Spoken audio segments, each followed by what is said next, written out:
Hello everyone, today we are going to learn basic Rhino tutorials how to create point grid over 3D solid object.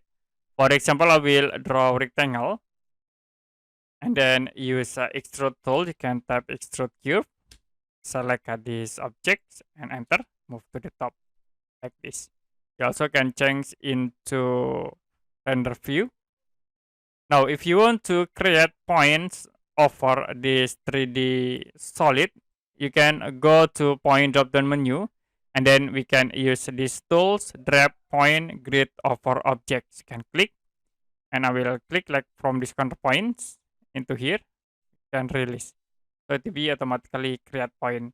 You also can create for the space between points by typing S. For example, I will undo and you can click again this tool, type S, press enter. Like I will set for spacing every point into 20. Enter again. Now you can click from this corner into here and then release.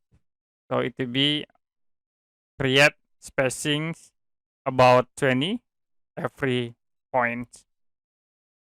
Okay, that's it for basic Rhino tutorials, how to create grid points over 3D solid object. And if you have any question about this tutorial, you can comment below this video.